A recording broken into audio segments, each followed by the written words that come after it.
Hello guys, welcome back to my channel. तो आज हम लोग पढ़ेंगे ऑटिज्म स्पेक्ट्रम डिसऑर्डर के बारे में। तो सबसे पहले हम इसके डीएसएम के बारे में पढ़ लेते हैं। तो सबसे पहला पॉइंट जो ए पॉइंट है वो है persistent deficit in social communication and social interaction, यानी कि डेफिसिट है किसके अंदर, सोशल कम्युनिकेशन में और इंटरैक्शन करने में। ये मल्टीपल कंटेक्स्ट में हो सकता है और इसके अंदर और भी बहुत सारे पॉइंट्स हैं। अब ये जो डिफरेंट यहाँ पे लिखा है ना, मल्टीपल कंटेक्स्ट में हो सकता है, वो जो मल्टीपल कंटेक्स्ट है वो कौन कौन से हैं वो देख लेते हैं। पहला है डेफिसिट इन सोशल इमोशनल रेसिप्रोकेसिटी। ठीक है, इसके अंदर क्या होता है कि जो एक इंडिविजुअल है वो ना एक सोशल जो अप्रोच है वो उससे नॉर्मली नहीं रख पाता। वो एक normal back and fourth communication जो होती है, जो कन्वर्जेशन होती है, उसको नहीं कर पाता और उसको डिफिकल्टी होती है, difficulty to carry normal back and forth conversations. ठीक है, और फेलियर होता है किस चीज में कि वो अपने शेयर नहीं कर पाते, क्या चीजें, इंटरेस्ट, थॉट, फीलिंग्स। इन चीजों को वो शेयर नहीं कर पाते कि वो क्या चाहते हैं, क्या उनके थॉट्स है, विचार हैं, क्या उनकी फीलिंग्स हैं। और फेलियर होती है उनको किस चीज में, टू इनिशिएट और रिस्पॉन्ड। वो ना रिस्पॉन्ड कर पाते हैं या इनिशिएट कर पाते हैं कोई भी सोशल इंटरैक्शंस, कोई भी सोशल इंटरैक्शंस में। ठीक है, तो this was the first point. Second point आता है कि उनको डेफिसिट होती है नॉन कम्युनिकेटिव बिहेवियर में।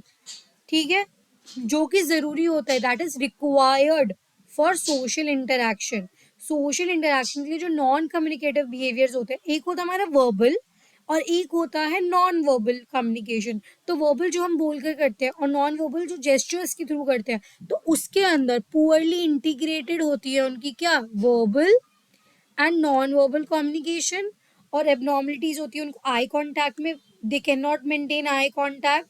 ठीक है, apart from that body language को नहीं समझ पाते हैं वो। उसके अलावा डिफिकल्टी होती है उनको यूज करने में जेस्चर्स और उसको मतलब अंडरस्टैंड करने में। अगर आपने उन्हें पॉइंट करके बताया कि वहां जाना है, तो शायद उन्हें वो जो आप पॉइंट करके हैंड से बता रहे हो तो उन्हें वो समझना है वो जेस्चर। और उनके अंदर फेशियल एक्सप्रेशन का भी लैक होता है। ठीक है, ये इंपॉर्टेंट पॉइंट्स थे। अब सेकेंड आ जाता है, डेफिसिट होता है उन्हें किसमें, डेवलपिंग एंड मेंटेनिंग।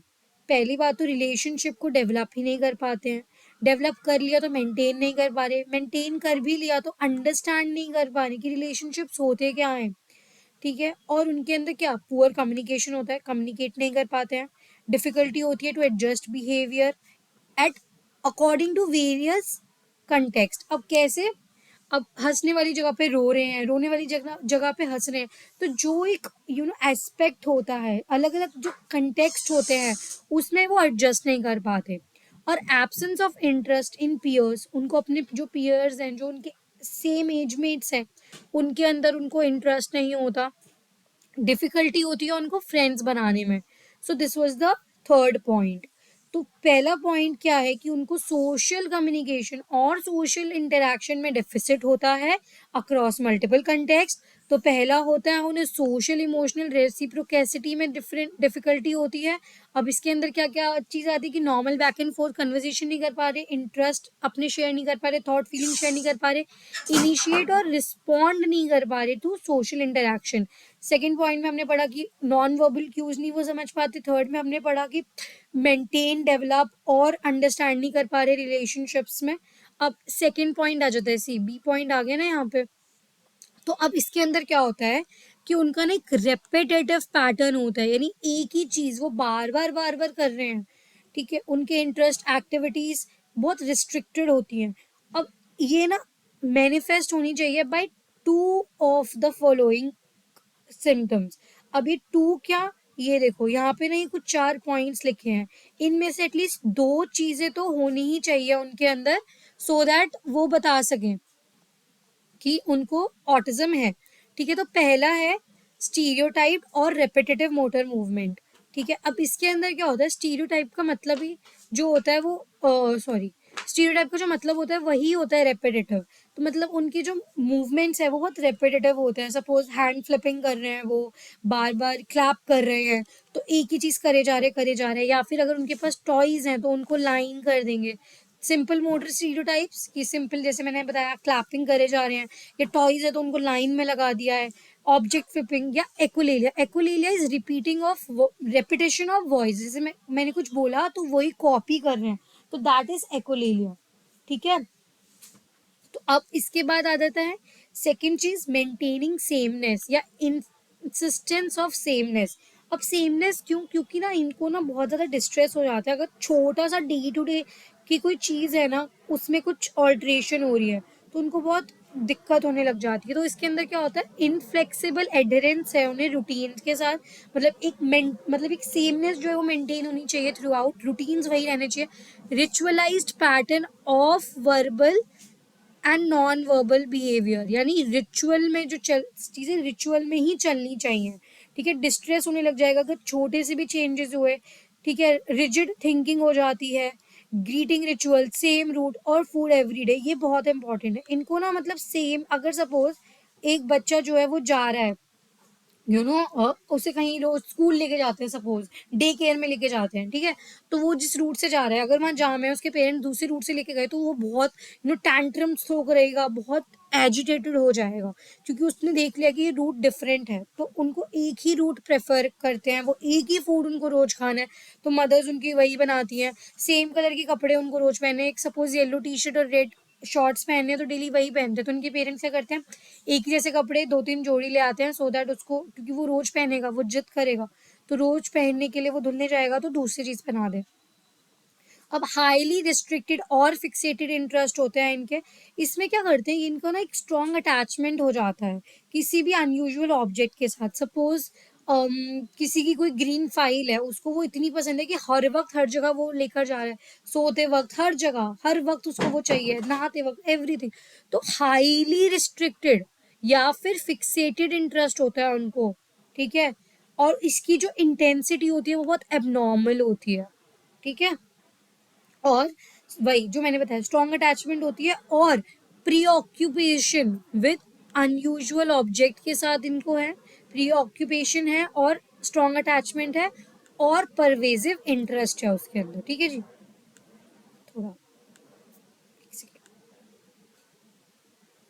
अब फोर्थ पॉइंट, इनमें से ना ये जो मैंने चीजें बताई, एक तो ये रेपिटेटिव मूवमेंट होनी चाहिए, या सेमनेस है, या मतलब ये फिक्सेटेड इंटरेस्ट है, या चौथा पॉइंट, इनमें से कोई भी दो चीज प्रेजेंट होनी ही चाहिए जब उनको डायग्नोस करें। तो हाइपर और हाइपो रिएक्टिविटी। हाइपर यानी ज्यादा, हाइपो यानी कम रिएक्टिविटी टू सेंसरी इनपुट्स। अब इनको ना जो ये सपोज लाइट आ रही है, या कोई लाइट आपकी कमरे की ना फ्लिकर कर रही है, तो उससे इनको ना बहुत दिक्कत होती है, बहुत ज्यादा एजिटेटेड हो जाते हैं ये। तो उससे ऊपर है, यानी अनयूजुअल इंटरेस्ट है इनका सेंसरी एस्पेक्ट में ऑफ एनवायरनमेंट, यानी कि एपरेंट इनडिफरेंस। एक तो इनको ना इंडिफरेंस नहीं कर, मतलब डिफरेंस नहीं कर पाते ये, पेन हो रहा है नहीं हो रहा, टेम्परेचर चेंज हो रहा है, तो एक तो उनको उससे भी बहुत ज्यादा दिक्कत होती है, टेम्परेचर जब चेंज होते हैं। ठीक है, उससे एडजस्ट नहीं कर पाते। उसके अलावा साउंड, अगर बहुत ज़्यादा साउंड है तो ये नहीं एडजस्ट कर पाएंगे, इनको बहुत दिक्कत होती है। Excessive smell, touching of object, या फिर विजुअल फैसिनेशंस। वही अगर लाइट आ रही है बहुत स्ट्रॉन्ग, सपोज सनलाइट आ रही है या लाइट फ्लिकर हो रही है, तो इनको दिक्कत होती है। अब सिक्स्थ जो स्टेटमेंट है वो ये है कि सिम्टम्स जो है प्रेजेंट होना चाहिए अर्ली डेवलपमेंटल पीरियड में। ठीक है, क्योंकि ये जो सिम्टम्स है ना, ये जनरली बच्चे के अर्ली एज में दिख जाते हैं, 2-3 ईयर्स तक दिख जाते हैं, और बाद में ये मैनिफेस्ट नहीं होते। जनरली जिस भी बच्चे को ऑटिज्म है, ये अर्ली डेवलपमेंटल पीरियड में ही दिख जाते हैं, ये जो जो भी एबनॉर्मलिटीज हैं, जो भी है, वो शो हो जाते हैं उनके सिम्टम्स। डी, अभी जो डी वाला पार्ट है ये बहुत इंपॉर्टेंट है, ये आपको ऑलमोस्ट हर एक डिसऑर्डर के अंदर लिख कर आना है कि वो क्लिनिकल सिग्निफिकेंट इम्पेयरमेंट दे रहा है उनको, किस किस में, सोशल, ऑक्यूपेशनल और अदर एरियाज में। यानी उनके ऑक्यूपेशनल एरिया में, उनके सोशल एरिया की फंक्शनिंग में, हर एक अदर एरिया ऑफ फंक्शनिंग में इम्पेयरमेंट दे रहा है। ठीक है, फिर लास्ट है कि ये जो डिसऑर्डर है इसको हम और अच्छे से एक्सप्लेन नहीं कर सकते बाय इंटेलेक्चुअल डिसेबिलिटी या फिर किसी ग्लोबल डेवलपमेंटल डिले से। मतलब अगर बच्चा कहते ही है कि बोलना, मैं जस्ट एग्जांपल दे रही हूँ कि अगर हम कहते हैं कि बच्चा 2 साल से बोलना सीखता है, ठीक है, तो 1 साल है बोल नहीं रहा तो आप कह दोगे भाई डेफिसिट स्पीच है, आप नहीं कह सकते हो ना, तो ऐसे भी जबरदस्ती नहीं बोल सकते हैं।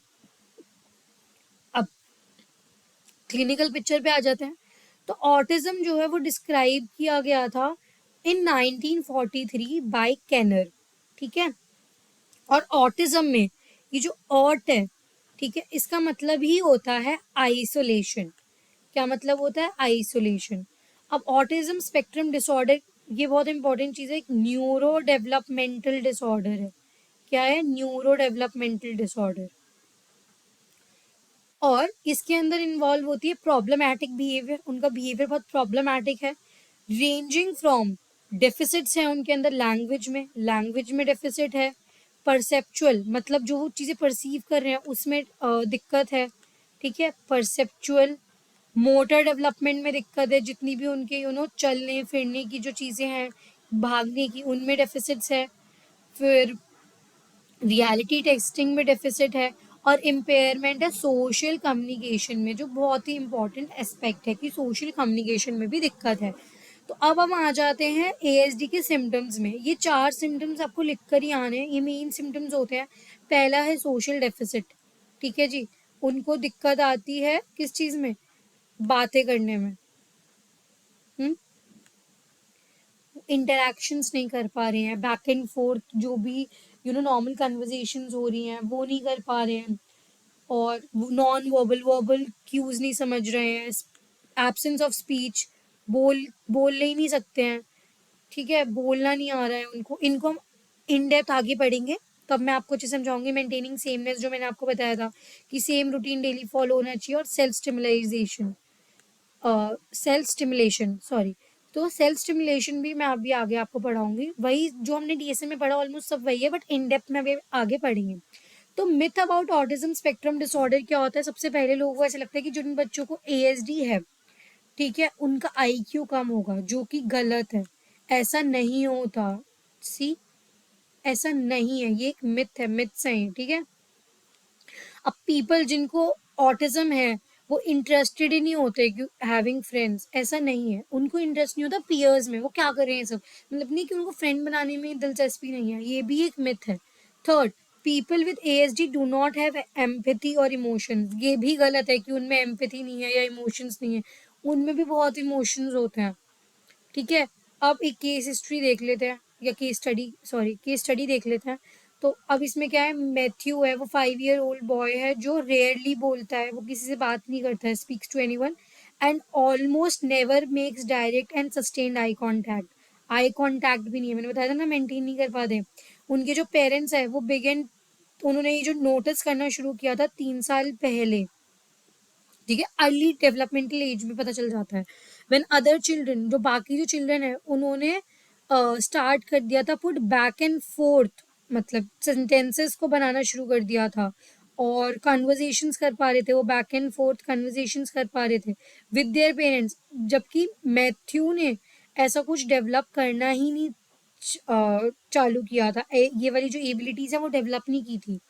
वो अपना मैक्सिमम टाइम जो है वो अकेले बिताता था अपने टॉयज के साथ, with his toys, while doing so he frequently engaged in repetitive movements. अब रेपिटेटिव मूवमेंट आ गया कि वो बार बार रेपिटेटिव मूवमेंट हो रहे हैं, जैसे व्हीलिंग ऑफ टॉय ट्रेन, मतलब कि एक ट्रेन, मतलब एक टॉय पकड़ा, उसमें क्योंकि व्हील है तो उसको आगे पीछे आगे पीछे आगे पीछे आगे पीछे करे जा रहे हैं 100 टाइम्स इन अ रो, आगे पीछे मतलब रेपिटेशन से वो करे ही जा रहा है, ठीक है। Matthew doesn't like to leave his home, उसको अपना घर से जाना पसंद नहीं है भाई, रिचुअलाइज्ड है, which his parents think has to do something with him being overly sensitive, बहुत sensitive है बाहर लाइट से, साउंड से, ठीक है, साइट एंड साउंड्स आउटसाइड उनसे, क्योंकि बाहर अगर अगर रोड पे घर है तो बहुत सारे ट्रैफिक की आवाज़ें, लाइट्स, तो वो भी उसको एजिटेशन में उसका बिहेवियर एजिटेटेड हो जाता होगा। He also struggles with things start to David, अगर अपने डेली रूटीन से चीज़ें डेविएट कर रही हैं तो भी उसको स्ट्रगल होता है, which lead him to repeatedly scream see, मैंने कहा था ना वो फिर टैंट्रम्स दिखाने लग जाते हैं। अब सिम्टम्स हमने यहाँ पे बात की थी, सबसे पहले क्या था, सोशल डेफिसिट, राइट, तो आ जाते हैं सोशल डेफिसिट पे। Children with autism do not show any need for affection and contact with others, इनको ज़्यादा नीड नहीं दिखती कि मैं किसी के साथ इतना ज़्यादा अफेक्शन डेवलप करूँ या कॉन्टैक्ट करूँ दूसरों के साथ। रिसर्च स्टडीज़ ने ये भी दिखाया है कि that seeming inability to respond to others as a lack of social understanding, क्योंकि ज़्यादा रिस्पॉन्ड नहीं करते, इनएबिलिटी टू रिस्पॉन्ड है, तो इनको लैक ऑफ सोशल अंडरस्टैंडिंग भी है, यानी कि डेफिसिट है इनका ability to attend social cues from other.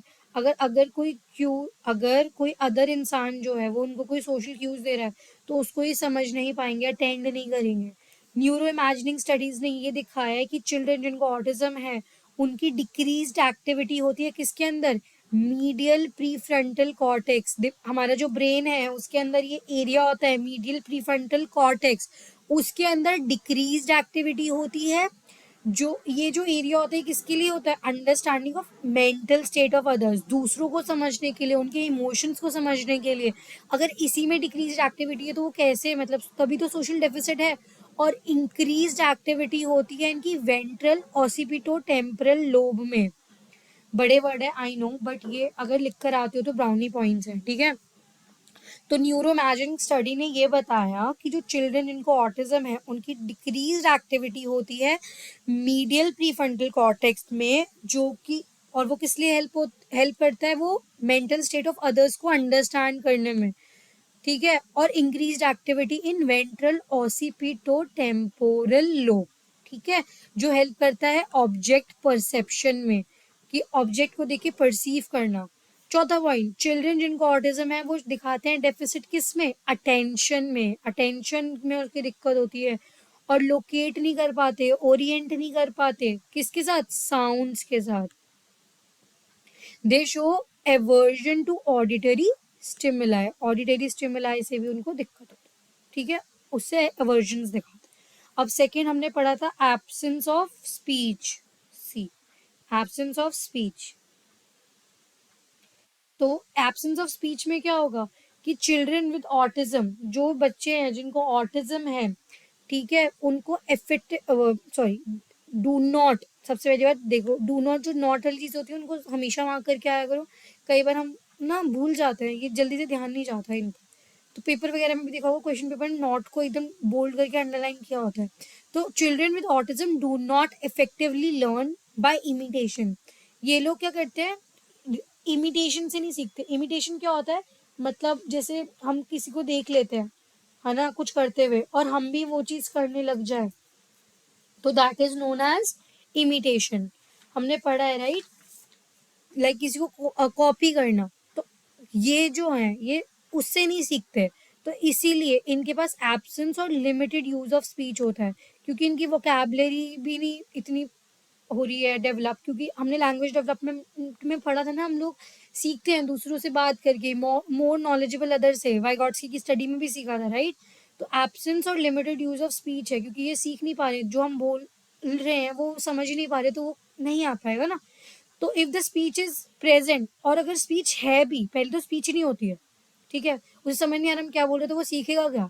अब अगर स्पीच है भी तो ओनली रेडिमेंट्री फैशन में है, जस्ट बाय सेइंग यस, मतलब अगर हमने कुछ बोला उसने समझ लिया स्पीच है तो उसने बोल दिया यस, हाँ या ना, ठीक है, किसी भी क्वेश्चन का। या एको ले लिया है, मैंने बताया था ना, पैरेट लाइक रेपिटेशन होती है किसी वर्ड की, मैं उन्होंने कुछ सुन लिया बस वही चीज बोले जा रहे बोले जा रहे बोले जा रहे, बिल्कुल तोते की तरह, मतलब उसको ही रिपीट किए जा रहे हैं, ठीक है।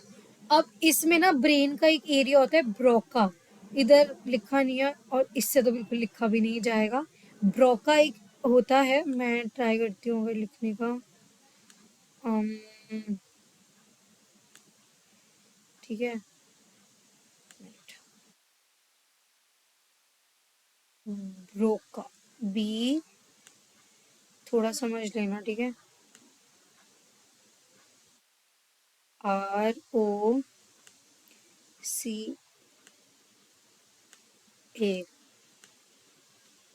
Broca region of brain is affected, तो इस वजह से भी दिक्कत होती है। तो persistent echolalia is found in about 75% of children, यानी जो इकोलिलिया जो मैंने बताया ये किस में प्रेजेंट है, 75% ऑफ बच्चों में ये प्रेजेंट होता है जिनको ऑटिज्म है, ये प्रेजेंट ने कहा था, ठीक है। तो ऑटिज्म जिन बच्चों के उनमें 75% बच्चों में एकोलिलिया होता है। अब सेल्फ स्टिमुलाइजेशन की बात करें तो अब देखो सेल्फ स्टिमुलेशन में क्या होता है कि वो लोग ना अपना हेड रॉकिंग या स्पिनिंग या बैंगिंग करते रहते हैं लाइक घंटों तक, वो चीज बैक एंड फोर्थ चलती रहती है, लाइक रेपिटेटिव मूवमेंट तो है लेकिन इसके अंदर ना थोड़ा कह सकते हैं और सेल्फ हार्म वाली चीज रहती है, मतलब हेड रॉक कर रहे हैं कहीं दीवार पे सपोज, तो क्योंकि उनको पेन भी जो है ना वो फील नहीं हो रहा है। फिर आता है मेंटेनिंग सेमनेस कि वही कि चिल्ड्रन जो इनको ऑटिज्म होता है वो प्री ऑक्यूपाइड होते हैं विथ फॉर्म स्ट्रॉन्ग अटैचमेंट्स, ये लोग जो है स्ट्रॉन्ग अटैचमेंट्स बना लेते हैं विद अनयूजुअल ऑब्जेक्ट्स के साथ, जैसे कोई भी की रॉक कुछ भी हो सकता है वो, उनके साथ इनकी एक अटैचमेंट डेवलप हो जाती है।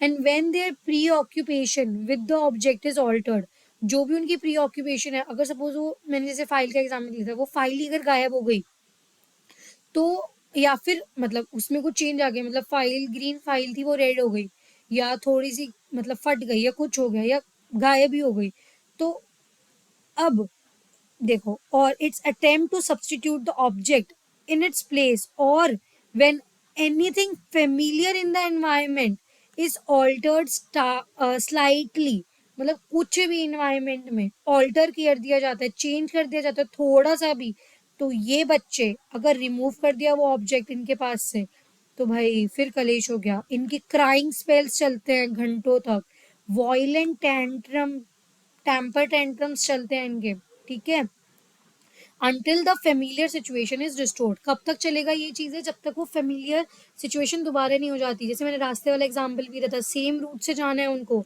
अगर वो उस रूट से जा रहे हैं तब तक वो चिल्लाते रहेंगे रोते रहेंगे, ठीक है। अब चिल्ड्रन जिनको ऑटिज्म है इनके अंदर होता है obsessed with maintenance of sameness, ये ऑब्सेस्ड होते हैं इसके साथ, ठीक है जी, they are obsessed with it. अब इरेज कर देते हैं,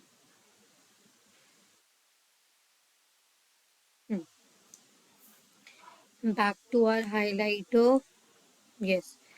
तो प्रेवलेंस देखते हैं हम एएसडी का कि क्या प्रेवलेंस होती है। तो 32, अब हर 10,000 लोगों में से 30 से 60 लोग जो बच्चे हैं वो ऑटिस्टिक हैं, वैसे ऐसे नहीं बोलते, द चाइल्ड हैव ऑटिज्म कह सकते हैं हम, ठीक है, हम लिंक नहीं करते।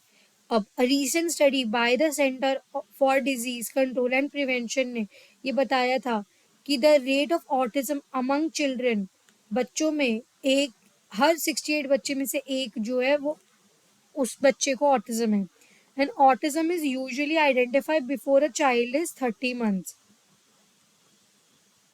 30 मंथ से पहले ही जनरली आइडेंटिफाई हो जाता है of age, and diagnostic stability जो है वो आ जाती है, the child areas is quite high, ठीक है, कि वही है कि जो डायग्नोस्टिक स्टेबिलिटी हो जाती है ओवर द चाइल्डहुड एरिया तो वो ज़्यादा हो जाता है। फिर अब कोमोर्बिडिटी देखी जाए तो कोमोर्बिडिटी इसकी किसके किसके साथ हो सकती है, एडीएचडी के साथ हो सकती है, attention deficit hyper activity disorder के साथ, डाउन सिंड्रोम के साथ, बाइपोलर डिसऑर्डर के साथ, या क्लिनिकल डिप्रेशन के साथ, ये हो गई कोमोर्बिडिटी। फिर आ गई कॉम्प्लिकेशंस, क्या है इसमें, सोशल आइसोलेशन हो जाती है, बात नहीं करते, फेमिलियर डिस्कॉर्ड हो जाता है, स्लीप प्रॉब्लम्स, एपिलेप्सी, ठीक है, एपिलेप्सी होते दौरे, ठीक है, difficulty forming and maintaining friendship जो हमने ऊपर भी पढ़ा है। तो फॉर एएसडी इतना ही है।